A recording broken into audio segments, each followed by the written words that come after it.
Are you ready? Are you sitting down? The Schein podcast 2022. I've said before and I'll say it again. Divorce affects so many people out there. The money, the property, the assets, so many high-profile divorces. The conflict, the allegations, huge legal fee and support awards, you name it. Divorce is a true team sport. Incredible insight, top divorce stories. Schein podcast, Schein podcast. The Schein podcast 2022.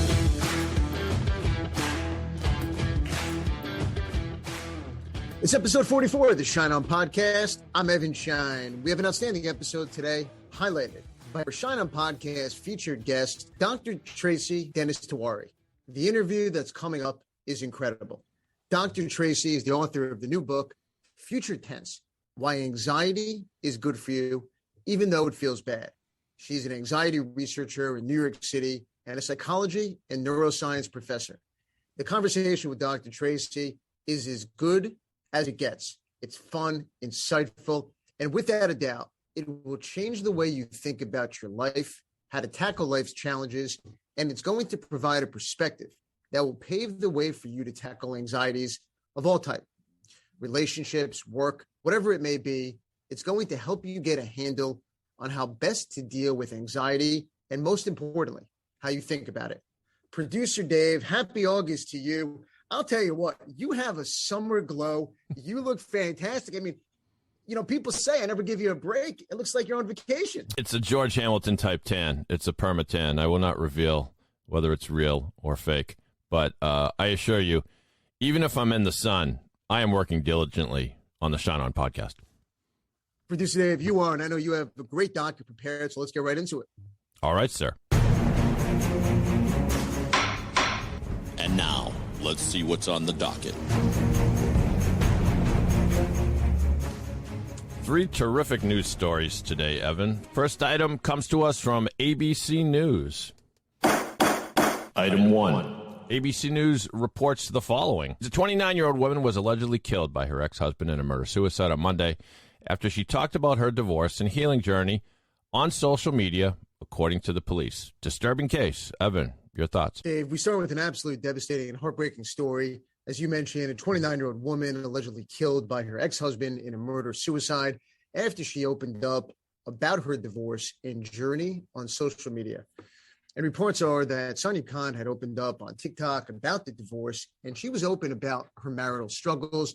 And really, she tried to encourage women going through a divorce to find happiness, using social media as a platform to do it.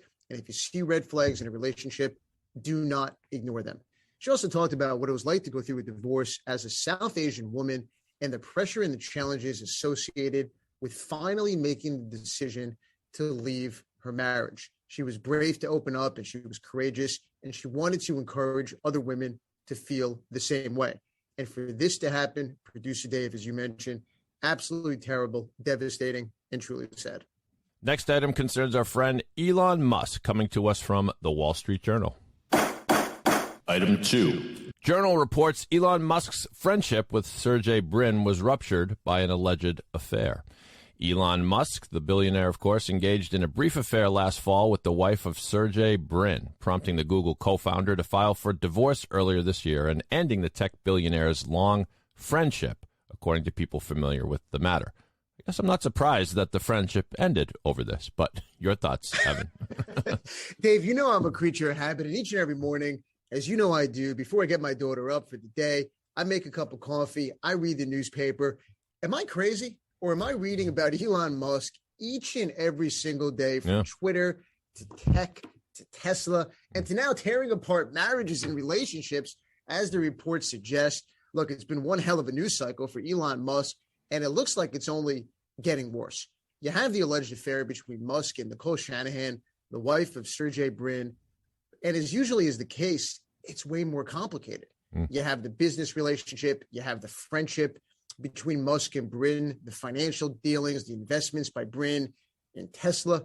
And Producer Dave, you know I love it. I absolutely love it when you line the docket with a story like this that has layers and layers, and we can talk about it. But let me ask you, what are your thoughts on a story like this when you hear about it and read about it with all the layers and the complicated, issues? Well, It goes to show you that the ultra wealthy have real problems just like the rest of us. You got that right. and no matter all his billions of dollars couldn't buy him out of this pickle he got in with his wife. And so in some ways it's kind of the great equalizer.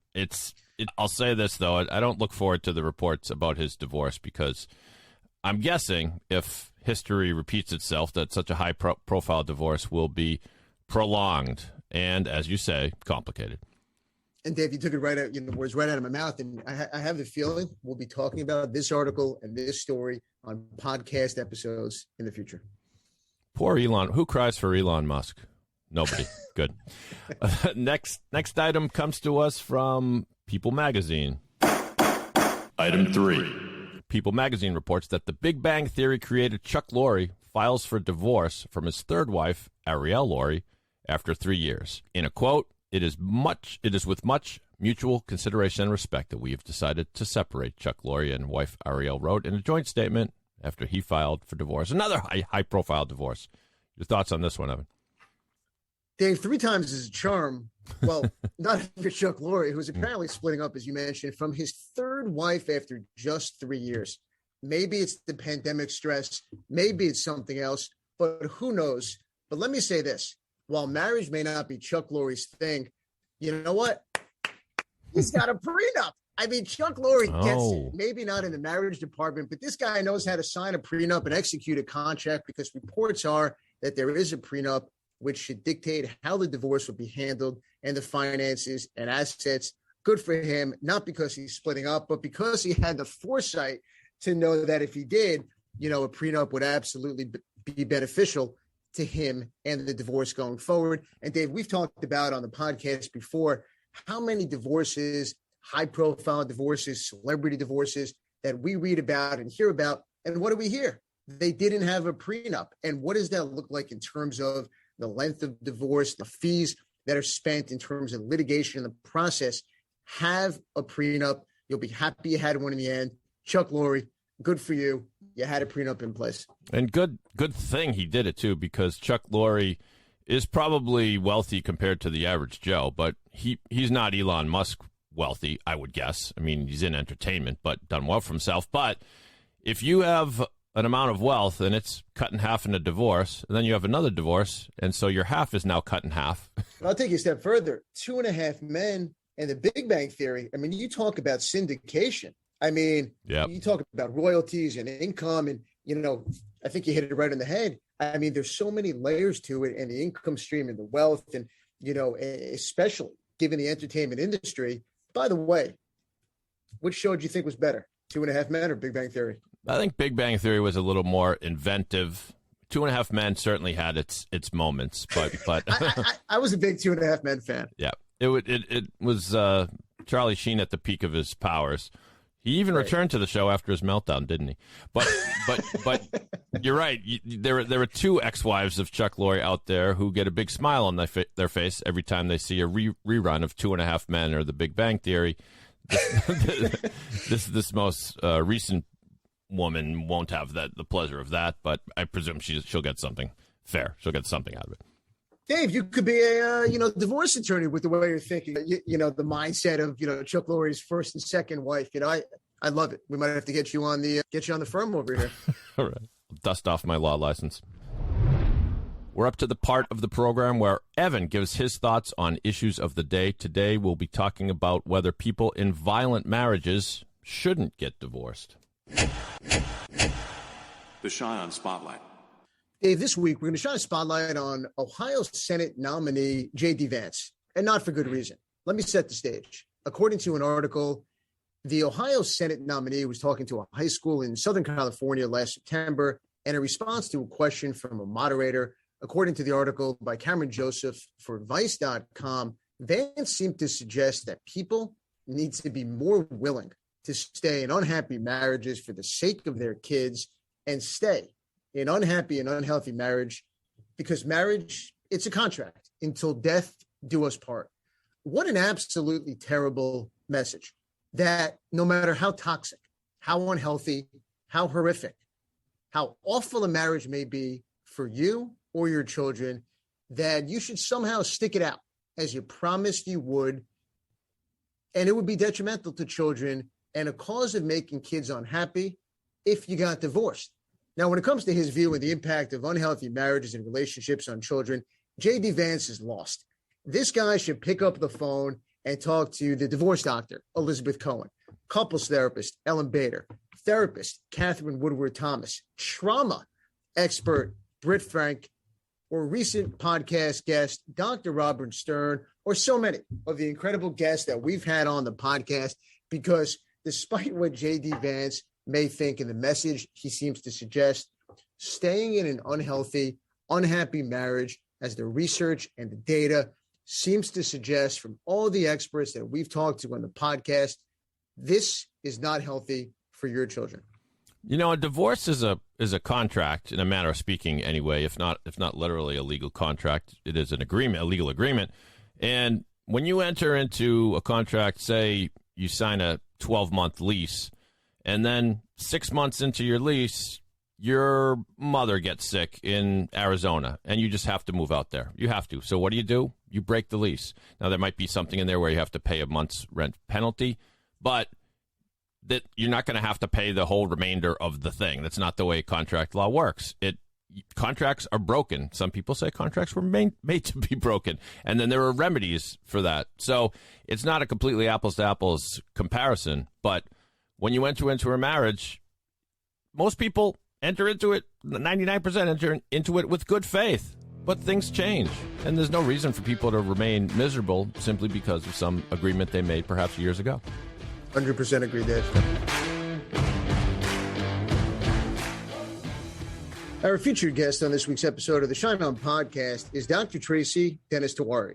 Dr. Tracy is an anxiety researcher, an author, and founder of Wise Therapeutics, professor of psychology and neuroscience, and the co-executive director of the Center for Health Technology at Hunter College. She's been featured throughout the media, including the New York Times, Wall Street Journal, ABC, CBS, The Today Show, and Bloomberg Television. Dr. Tracy has a terrific book out this year, Future Tense, Why Anxiety is Good for You, Even Though It Feels Bad. Dr. Tracy, welcome to the podcast. It's great to have you with us. Thank you for having me, Evan. Great to be with you. First, congratulations on the book. I know it came out in March of this year. It has to be an incredibly exciting time for you. It's exciting, it's busy, but it's great having these conversations. And the book, honestly, is about changing the conversation about anxiety. So it's been a lot of fun for me. So let's get right into the book and dive right in. Tell us why the book is called Future Tense. So that is a pun intended title. It's really about highlighting from the get-go the fact that we have a lot of misunderstandings when it comes to anxiety. One of the biggest misunderstandings is that it's just the same as fear, or it's just about worry. And anxiety is much more than that. So a nice distinction to make with fear is that fear, as you know, we know what it feels like, and fear and anxiety do feel similar sometimes. Racing heart, maybe we're sweating, we're nervous. But fear roots us to the present moment. It means there's a threat. It's, a dog about to bite you. It's someone, holding a knife to your throat, God forbid. And so it's really immediate, it's certain, present threat. But anxiety doesn't work like that at all. Anxiety makes us into future time travelers into the future mentally, but nonetheless. So we're thinking about what's coming around the bend in this uncertain future. We know that something bad could happen. So there is a potential threat on the horizon. But there's also, when you're anxious, still the possibility that something good could happen instead. So when I'm anxious about that job interview, I'm anxious, and tomorrow maybe, I'm anxious about it because I could bomb it. It could go terribly, but I could also crush it. And this is a job that I really care about, because you're only anxious when you care. And it's something that I still believe, I'm not despairing about it. I still believe that I can do something to prepare to make that positive outcome into a reality, to really do a great job at this interview. So anxiety prepares us to make our dreams into reality in a way that fear and other difficult emotions don't. So it has that special, really profound and amazing quality to it that we don't really think about. We think about it as being aversive and terrible because it feels bad, which it does. It feels terrible. What was the experience of writing the book like for you? Well, it was interesting. So I sold the book, so to speak, made the agreement with my publisher weeks before the pandemic. I mean, I went to meet with talk about timing. Oh my God. I went to meet with Harper Wave is my wonderful publisher, their division of HarperCollins. I went to meet Karen Rinaldi and the whole team there. And we had just gotten these senses, we've been reading about this virus. And people had started wearing masks. It was the end of February, whatever it was. And we're like, we're going to hug anyway. I mean, it was probably a super spreader event, but sure. So got the book deal. And really it was over the pandemic, therefore, that I wrote this book. And one thing that was very clear to me is that anxiety was more relevant than ever before. Because if indeed, as I argue, anxiety is about the uncertain future, what describes our pandemic experience in some ways better than that? Really, all this uncertainty heaped on us, not knowing what the future holds, everything changing, on a dime for all of us, for the whole world. And so writing this book, it kind of inspired me. It was hard. I actually ended up writing chapters and chapters and then had to throw everything out and start over again. But anxiety helped me there because I was very anxious about that. But it really helped me understand that I cared about this. I needed to push through. I needed to fight this fight and really create a book that could start conversations that help us challenge what really we mental health professionals have started to communicate and have for many years communicated some very wrong, unhelpful, and even destructive ideas about anxiety. And so I was very motivated over the pandemic to try to be part of a more helpful conversation, what I believe and argue is a more helpful conversation. And Dr. Tracy, we're going to talk about the pandemic. I have so many questions about the pandemic and anxiety and where we go from here. But anxiety, it often gets lumped into the conversation with depression, with stress, and other mental health issues. So what is your specific definition of anxiety? Anxiety is apprehension about the uncertain future. It's not just the feeling in our bodies. We all know, most of the time we know what anxiety feels like. But anxiety as this apprehension about the uncertain future is on a spectrum. So it can be everything from that little tingle, that little tummy test when we know something's not quite right, or we're wondering what's going on, or we're on alert, right? All the way over to really being panicked about something. But it is a spectrum, and it's not the same as an anxiety disorder.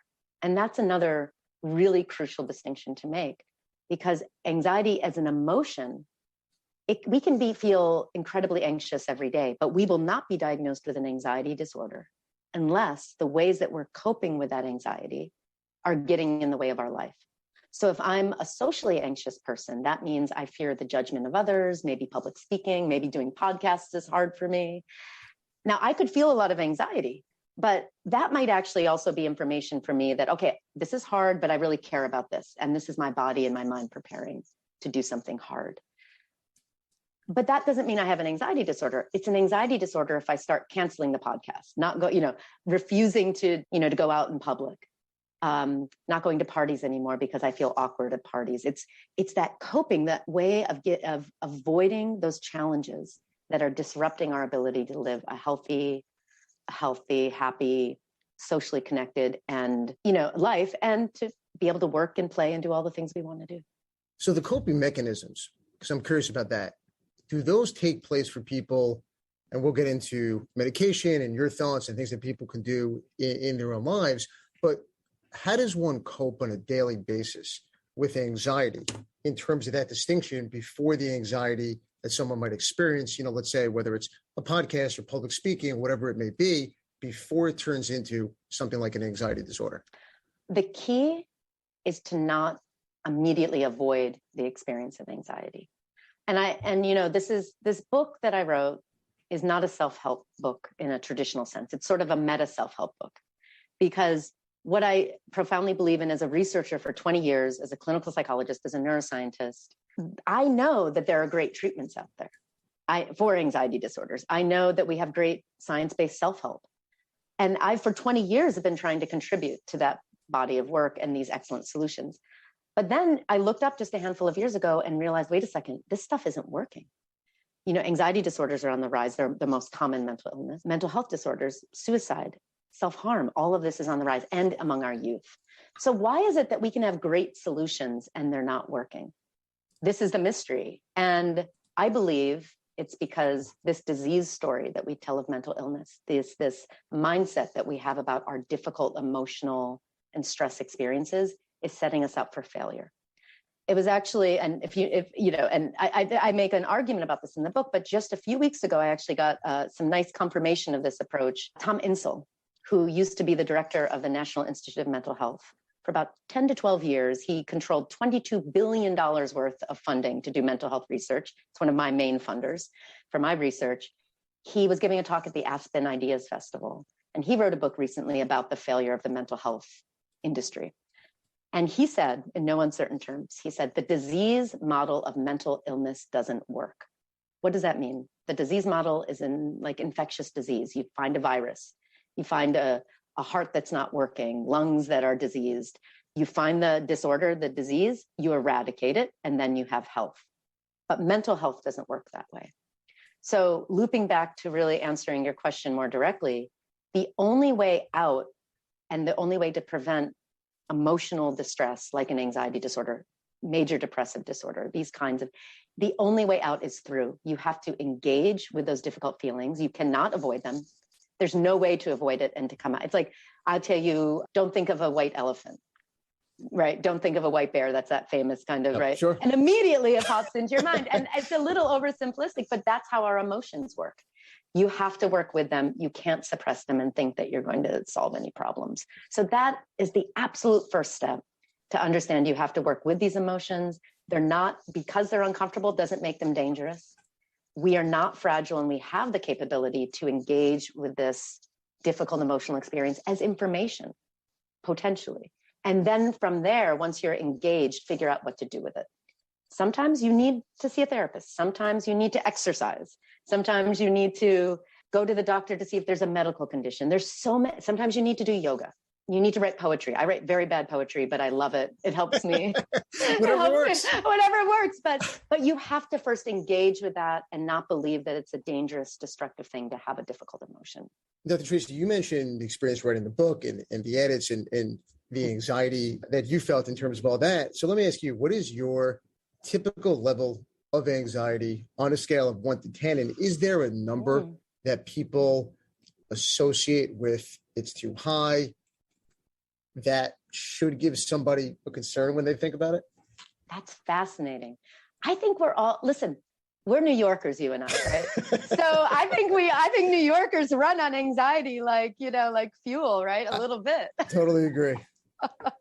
So there are lots of individual differences, and I think the key is, anxiety is a wave. It's energy. All of our difficult emotions are energy. We have to channel them. So the question is, we can drown in waves, right? They can be overwhelming. We don't have the skills to swim in them, but we can learn to swim. And some of us are better swimmers than others from the get-go. And we can even surf. Like, I don't surf. I wish I could surf. But so a lot of the answer to your question is, what is a level of anxiety that you have come to expect?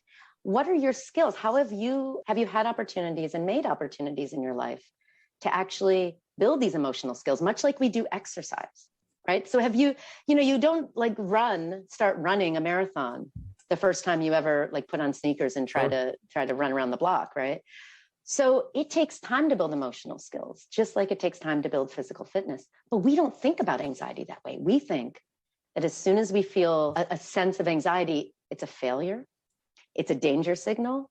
It's, we have to do something about it to squelch it immediately, because that's what we mental health professionals have really taught people. And that's where we have actually, I think, been destructive when it comes to people's mental health. We've helped them believe that they're fragile. We've helped them think of emotions as a disease instead of muscles.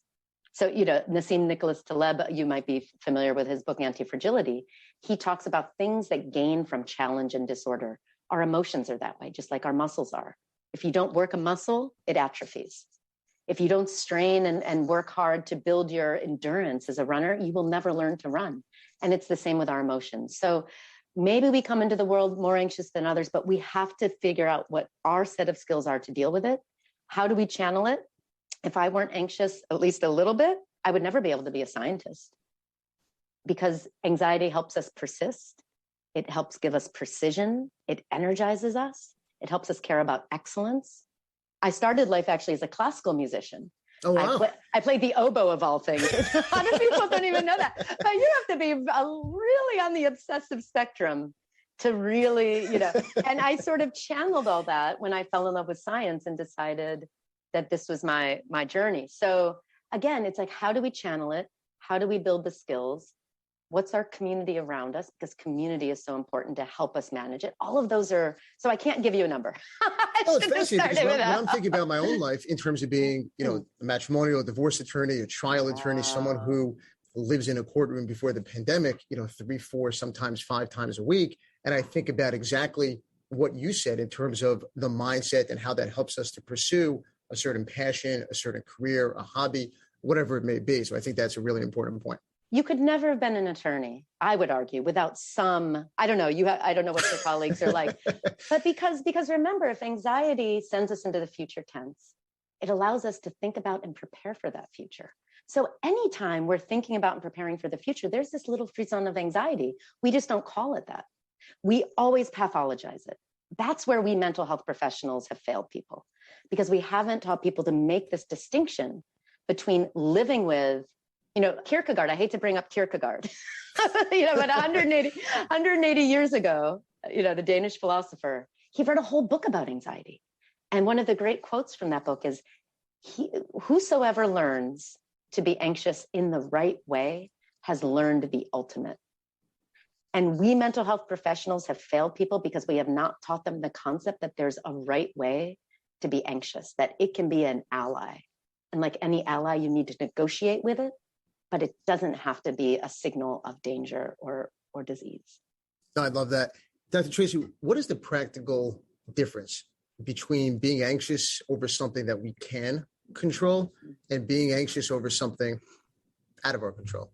Yeah, it's a great point. And often when anxiety does maybe veer over into an anxiety disorder, it's because, sometimes life just throws us curveballs that no one can be expected to really, necessarily master, and I'm not saying to people, just change your mindset about anxiety. It's going to be okay. Life really, it's suffering, right? So much of life is suffering. Let's just be real about that. We have started to equate mental health with the absence of emotional discomfort or struggle. But the truth is, mental health is the ability to navigate the struggle that is fundamental to being a human on this planet. It's messy work being a human. So, when we think about anxiety that's caused by things out of our control, all we can do in some ways is do our best, see opportunities to make changes where they exist, and focus on some self-care as well. And not the kind of self-care where you're, putting your head in the sand all the time. And listen, I like to binge watch, my streaming services once in a while too. You just need to take a step back, and there's all sorts of things we do. We can get out of the future tense and take care of ourselves, and there are better ways than others. But anxiety is a call to action. So, I had an experience with my husband over the pandemic. He is a Broadway producer and a TV and film producer as well. And you can imagine over the pandemic, he had just launched a show just a few months before. Difficult time, sure. It was, lucky people problems, but it was, Sure. it had been a decade in the making. So you can imagine how that, right. So, and there've been some things around that experience that were clearly out of our control. But what you see when anxiety calls you, when it's this call that there's something to do, it's a call to action, it's a call to focus. He figured out, he actually raised money and started a new company and started, expanding some of his other focus. I was trying to support him through that, and I felt helpless. I felt overwhelming anxiety as there were some challenging things that occurred during that time. I found ways that I could feel a sense of focus, action. And when I took action, and when anyone takes action that's effective, anxiety goes down. It's telling you, when you listen to it, okay, there's something I need to do. Let's see. If I do something that's effective, my anxiety will decrease. I'm getting more information. And so you can start to have that balance of taking action, knowing that sometimes you can't do anything, having self-care, reaching out to your community, getting support, doing all those things. But you have to ride that wave. Again, you cannot avoid it. You cannot just pretend it's a disease that needs to be eradicated. Anxiety is not going anywhere. And let me follow up to your example with your husband, obviously going through the pandemic. What are your tips? What is your advice to someone in a relationship, a marriage, for someone to support a partner or spouse who is going through a very anxious time in their life? Often our impulse when others are in emotional distress is to just fix the problem or make the feelings of your partner go away. And, we psychologists are often even more guilty of that because that's sort of probably why we become psychologists in the first place. And we could go into that whole path. But really the best thing you can do when someone is struggling with anxiety, just listen. Just be a sounding board before you try to fix anything. And that goes for our kids as well. And, as a parent of a 10 and a 13-year-old, I know you're a parent too, that our anxiety about our kids' anxiety, about our partner's anxiety, we just want to soothe ourselves a lot of the time. So we need to take that step back and listen and let them explore all the facets of what they're feeling before we try to fix it, right? And accept it. That it doesn't mean you're broken because you're overwhelmed with anxiety right now. Again, that's something we mental health professionals have sort of implied to people, if not explicitly told them. If you're struggling, you don't just need to immediately go to the psychiatrist and take some benzos and make it go away. That's not actually the answer for most people. So listen, be there, and then figure out, how can I support this person in taking productive action that will let them do something with that anxiety, if it's possible. And if not, what kind of support do they need to sort of take themselves out of the future tense and remember that there are other positive possibilities they can pursue? And so really then you're a problem-solving partner, not a fix-it person to just make it go away. So those are two good, very starting points, non-judgmentally listening, and then being a problem-solving partner. And then often you'll see that all sorts of possibilities open up from there. Dr. Tracy, you have a chapter in your book. It's called Comfortably Numb, and a section within the chapter, it's called The Business of Dulling Pain. What do you think of the boom in medications and other products to really curb anxiety? I think it's a disaster, not because some people don't need it. I think that there are people who suffer from anxiety disorders who can benefit from temporary use of some of these medications. But the problem is that they are so radically overprescribed. We have tens and tens of millions of prescriptions out there for people who don't even have anxiety disorders. And we don't educate people about the very real risks of benzodiazepines, because synergistically, they can cause overdose deaths much more easily than we think. They are highly addictive. And as we take them for longer periods of time, anxiety actually often gets worse, because you're not actually working through the anxiety when you're just dulling the experience. Now, the ways that science has shown us that benzodiazepines can be effective for some people suffering from anxiety disorders is when it's combined with cognitive behavioral and other gold standard therapies. So that means you take a benzodiazepine if your anxiety and maybe your life situation is just so overwhelming, you are not able to cope at that time. And again, no shame in the game, because sometimes you need that extra help. But then it should really be used for months instead of years, and only when there's therapy, because then therapy teaches you the skills to work through whatever's happening in your life, so that the benzos, and which is the most common type of anti-anxiety medication, they become, in the old adage, give a person a fish, they'll eat for a day, teach them to fish, they'll eat for a lifetime. The benzos are the fish, and cognitive behavioral therapies that teach you skills, lifelong skills of coping and problem solving. Those are learning to fish. So but I think that the proliferation of these medications, I don't think it's a coincidence that they've happened at the same time as the opioid crisis. I think it's a disaster. And I think that we have started to think that all we can aspire to when it comes to mental health is to be comfortably numb. And that's not mental health. Is it that they're prescribed too quickly? They're prescribed unnecessarily? They're prescribed without what you refer to as, the therapy and really learning the life coping mechanisms, or is it a combination of all? All of the above. All of the above. And I think, again, most mental health professionals, psychologists and psychiatrists who would prescribe these meds, and primary care physicians, I think their intentions are good. Unfortunately, it's this mindset that we have about the nature of anxiety, that it's dangerous, and honestly, these powerful these pharmaceutical companies that have put forward this idea that this is the best solution and underplayed the risks, just like in the opioid crisis, frankly.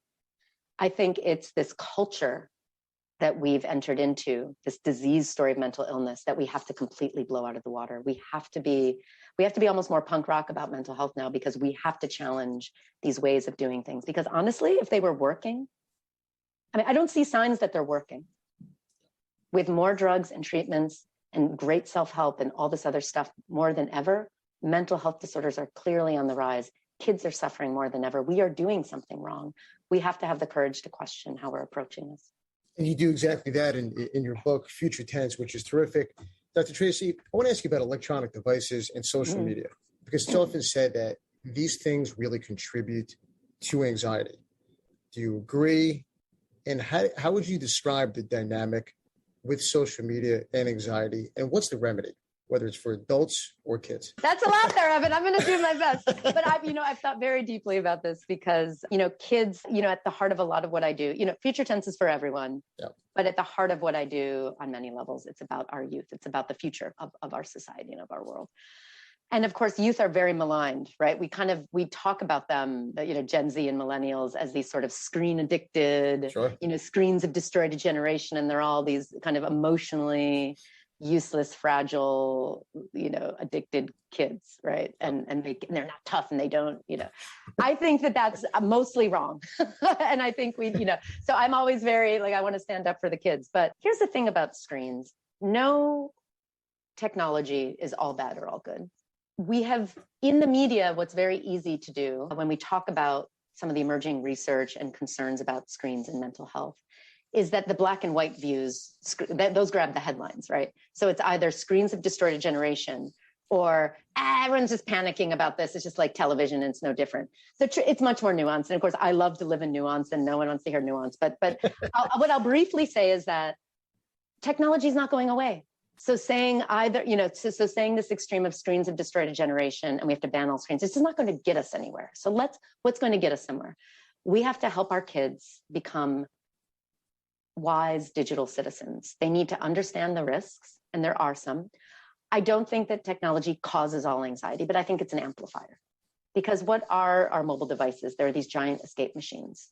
They're these giant doom scrolling, right? We just escape into them to avoid all uncomfortable feelings, constant social comparison, doom scrolling till we can't focus on the screens anymore. These are not helpful.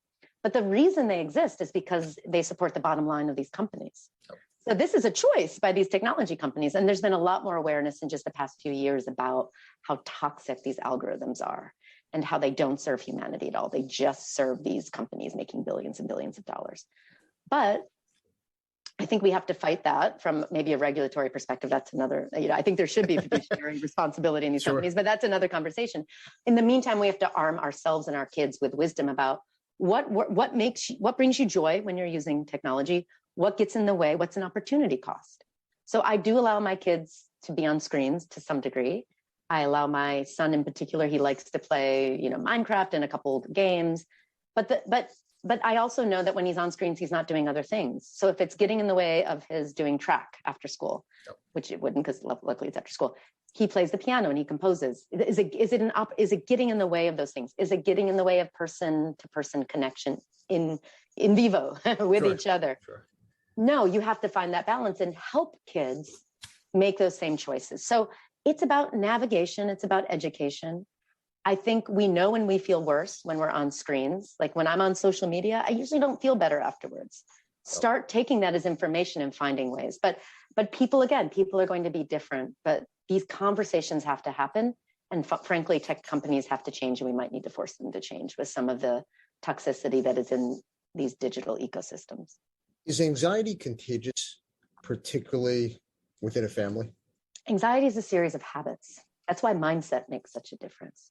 Anxiety is a series of ways of thinking about the world, about challenges, and then choices you make about how to cope. So I think in the sense that we families learn to talk about and cope with and have values around anxiety and other difficult emotions, yes, it's contagious. And, there's been some great, if you look at some clinical case studies and people who've written wonderful books about their experiences growing up anxious, you also see that parental anxiety is conveyed in some very subtle ways. It's in that, crossing the street, and your dad just clutches your hand and you feel their anxiety. Kids are like sharks in the best sense. They smell like a drop of blood in the water miles away. And when it comes to our emotions, so hiding things from kids, if we think we're doing a great job when it comes to emotions and conflict, I mean, you must know this as someone who works with couples and marriages. You're not hiding it from kids. No. So children are incredibly smart, incredibly perceptive. So the way to whatever degree that we can as parents have, not to have TMI, put emotional burdens on kids, but to follow our kids' lead and to say, oh, you've noticed that there's anxiety happening in this, we're struggling with this as a family right now. Let's have those conversations. Let's know that doesn't mean that we're broken as a family. What can we do to support each other? So I think that yes, anxiety can be deeply set into a family system, but that doesn't mean that it's contagious. Again, like a disease, there's that disease story, right? So that we have to eradicate it to fix it. No, I mean, we can always come out and through and probably be stronger in the end when we face it together as a family. Dr. Tracy, how can we tell the difference between good anxiety and bad anxiety? All anxiety is good. It's the ways that we cope with it that get in our way. And that's, again, when it starts veering into an anxiety disorder. There's a great study that came out of the Yale Child Study Center just a few years ago, and they've been actually replicating this. Leibowitz and colleagues, they developed a great intervention for child anxiety, so clinical anxiety disorders in kids, called SPACE, which stands for Supportive Parenting for Anxious Children. And what they have typically done at the Yale Child Study Center is you'll give anxious kids gold standard cognitive behavioral therapy. It's a great solution. It works for a lot of kids. It helps reduce these anxiety symptoms.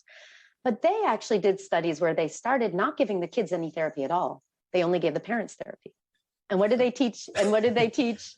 What did they teach the parents to do? They taught them essentially to shift their attitude about their kids' anxiety so that they stopped over accommodating so their kids' fears and overwhelming anxiety. So say you have a socially anxious kid, maybe they're also separation anxiety. They refuse to go to school. They want to sleep with you every night. It's getting in the way of their ability to function and be happy. A lot of parents, with all the best intentions, will, oh, you don't have to go to school today. It's too much for you. That's okay. You can sleep with me every night and you'll sleep between mommy and daddy in bed. And that's just what you need.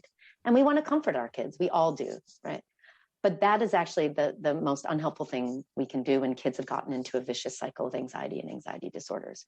So SPACE teaches parents to stop letting the kids stay home from school, stop letting them sleep every night in the bed. But gradually, not that you have to throw them in the deep end, but little by little, you support them in learning better coping skills, in gradually getting back to school. Here's why we have to, and working through the anxiety instead of around it.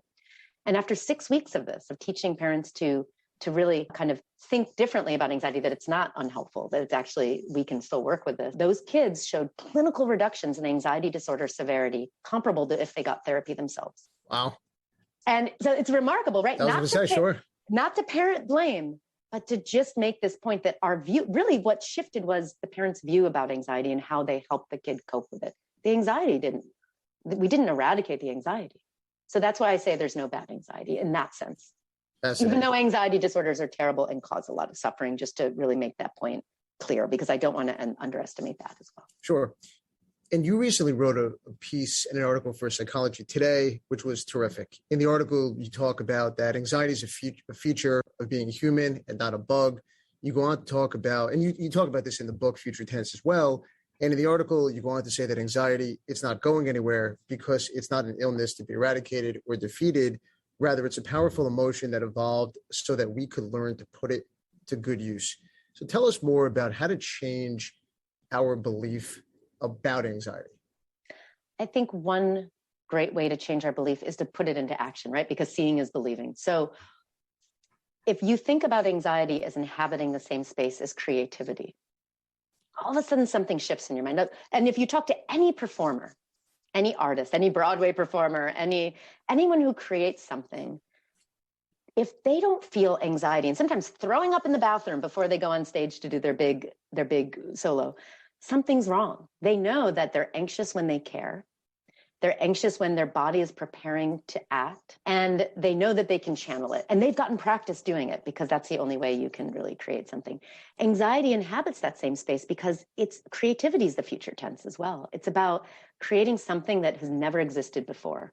It's about that space between where you are now and where you want to be. And anxiety inhabits that space. And it does these things when you start to think of it that way. You're like, oh, I'm really anxious about going on that podcast. I'm going to take a breath.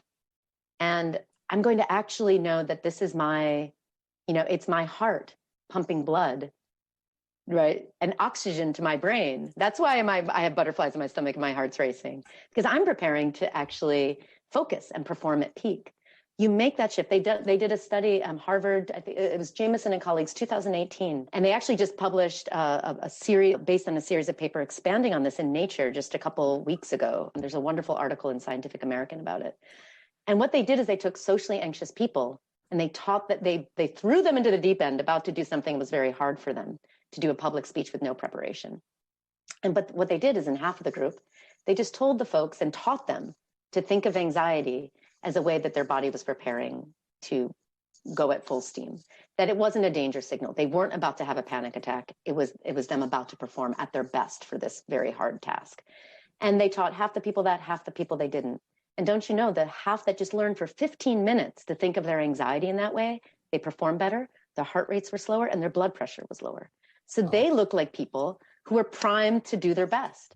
We can do this on a daily basis, and we will see the results, and it will become a new habit and a new practice. So I think that remembering that it is your body prepared, we have higher levels of dopamine when we're anxious. That's the feel-good hormone that helps us work towards positive goals. We have higher levels of oxytocin when we're anxious. That's the social bonding hormone that helps us reach out to others when we need support. It primes us to want to socially connect, which is one of the best ways to actually support our mental health. So anxiety is serving us.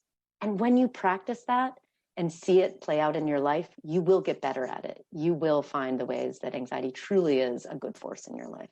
We touched on the pandemic, and look, the pandemic could be a whole podcast episode in and of itself, but how has the pandemic changed our views about anxiety and perhaps what we're anxious about?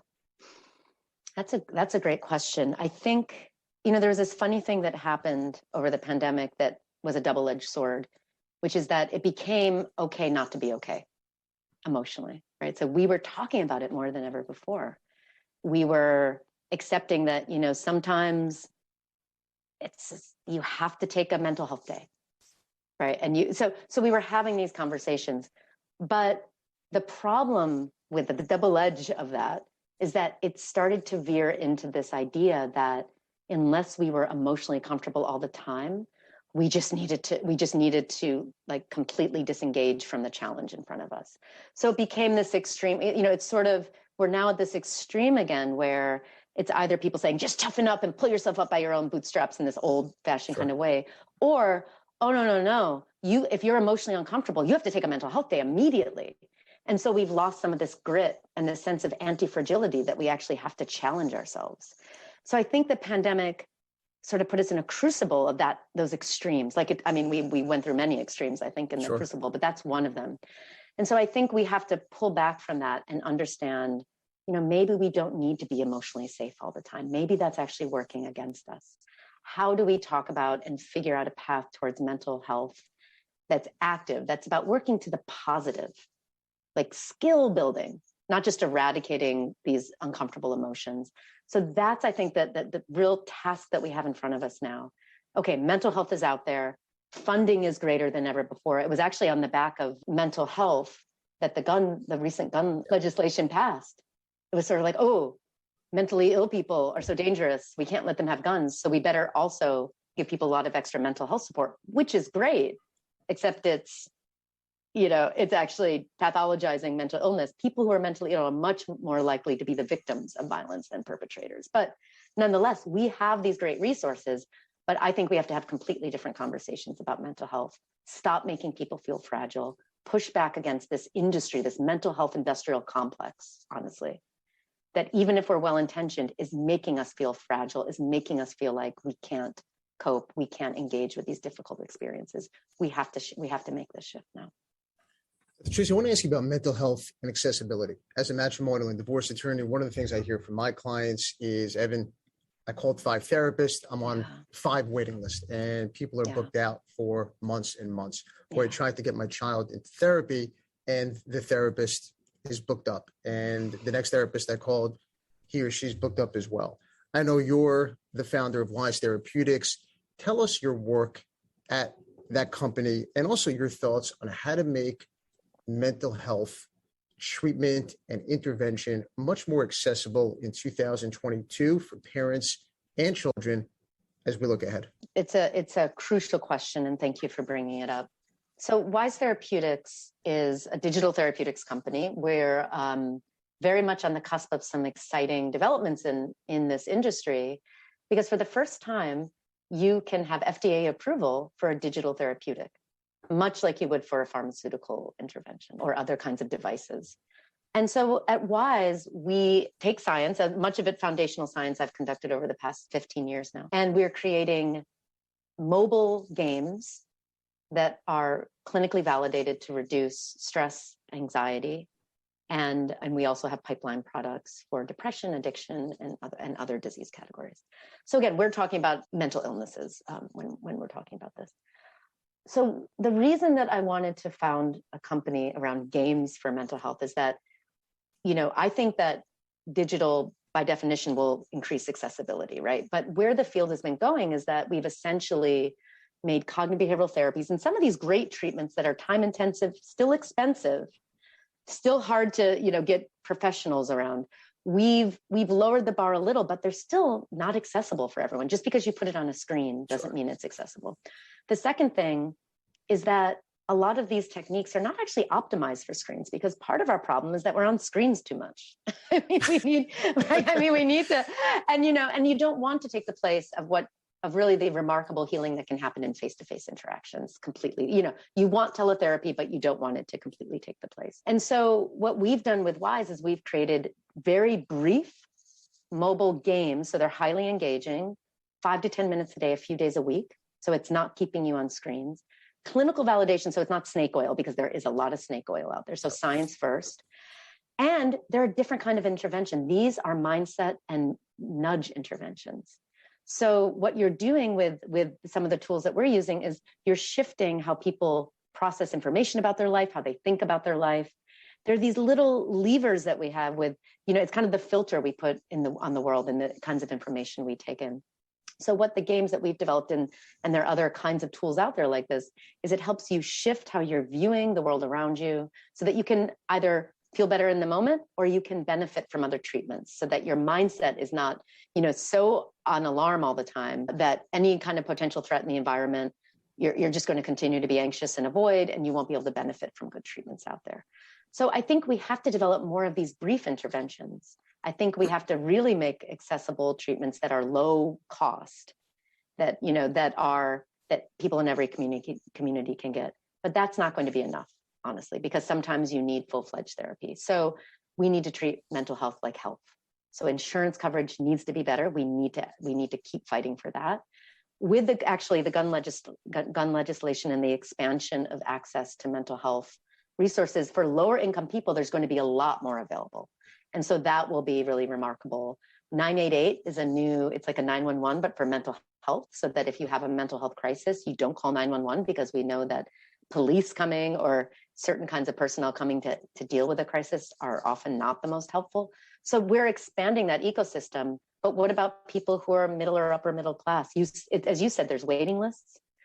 It's still very, very expensive. We need to completely stop putting kind of almost ghettoizing this sort of idea that mental health is a separate thing, and we just have to integrate it into all health care. So many things that need to be done. Dr. Tracy, this was absolutely fantastic. I want to thank you so much for coming on the podcast. Your book, Future Tense, it's a must read. Tell everybody where they can find the book and find your articles and everything that you have going on. Thank you. You can find the book anywhere you can buy books, but go to your local small bookstore if you can, because we want to support those. And also drtracyphd.com is my website, and you can get to the book there and read about some of my research and other writings as well. Thank you again for coming on the podcast. Thank you so much, Evan. What a pleasure speaking with you. Episode 44. This was a show. Dr. Tracy, author of the incredible new book, Future Tense. She was outstanding. Great spot.